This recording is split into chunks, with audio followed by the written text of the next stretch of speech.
घर और मकान के लिए, चाहे वो किराए का हो चाहे अपना बनाना हो, लेकिन किराए के लिए भी हर आम आदमी को परेशान होना पड़ता है। घर बदलना अपने आप में एक चैलेंज होता है कि पूरा सामान उठा के यहाँ से वहाँ ले जाओ, फिर वहाँ से घर बदलना पड़े, फिर कहीं और लेकर जाओ।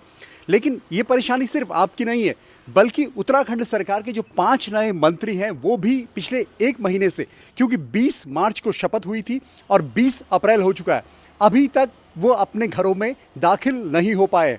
खास बात क्या है कि एक तो मकानों को लेकर फाइट चल रही है। सबसे ज़्यादा जो लड़ाई चल रही थी वो चल रही थी R2 बंगले को लेकर, जिसमें प्रेमचंद अग्रवाल रहे, उससे पहले हरक सिंह रावत रहे। इस बंगले पर खजानदास, भरत चौधरी और प्रदीप बत्रा 3 लोग क्लेम कर रहे थे, लेकिन फाइनली इस बंगले में अब एंट्री हुई है प्रदीप बत्रा की। प्रदीप बत्रा के नाम का यहाँ बोर्ड भी लग चुका है। हालांकि खबर यह भी है कि जो राज्य संपत्ति विभाग है, अभी उसकी तरफ से आदेश जारी नहीं हुआ है, जो सूत्रों के हवाले से खबर है। वहीं R4 जो बंगला है, जिसपे कभी चंदन रामदास रहा करते थे, भरत चौधरी ने इस बंगले के लिए क्लेम किया है और उन्होंने उनके स्टाफ ने इसका प्रस्ताव बनाकर अब भेजा राज्य संपत्ति को कि हमें यह बंगला दिया जाए। जिस बंगले के बाहर से मैं रिपोर्टिंग कर रहा हूं, यह बंगला R5 है और सबसे खराब हालत में फिलहाल यही बंगला है, क्योंकि आपको तस्वीरें भी दिखा दूंगा तो बहुत ज्यादा गंदगी यहां पर फैली हुई है। पूरा कंस्ट्रक्शन का दोबारा से काम चल रहा है। अजय भट्ट जब प्रदेश अध्यक्ष थे तो इसी घर पर रहे, और उसके बाद बंशीधर भगत जब प्रदेश अध्यक्ष बने और मिनिस्टर थे वो भी इसी घर में रहे, लेकिन सबसे खराब हालत इसी घर की है। अब खबर यह है कि यह घर राम सिंह केड़ा को मिल सकता है, जो भीमताल से आते हैं और मिनिस्टर बने। तो राम सिंह केड़ा के लिए इस घर को तैयार किया जा रहा है, जो खबरें हमारे पास हैं।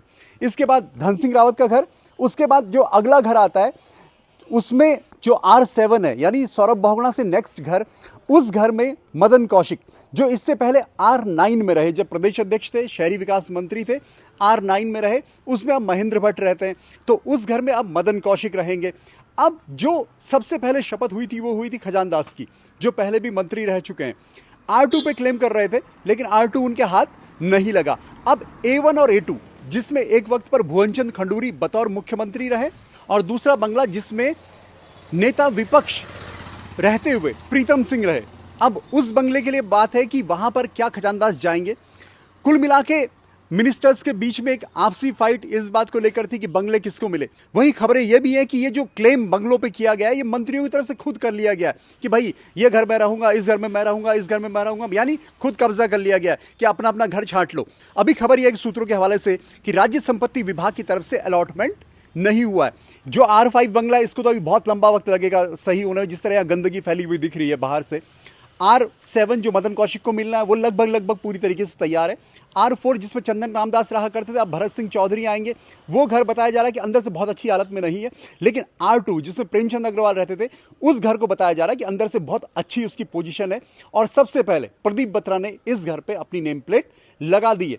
तो मकान, घर, इसके लिए सिर्फ आम आदमी परेशान नहीं होता, गवर्नमेंट के मिनिस्टर भी परेशान होते हैं, और 1 महीने से अभी वो सिर्फ और सिर्फ 5 के 5 इंतजार कर रहे हैं अपने गृह प्रवेश का।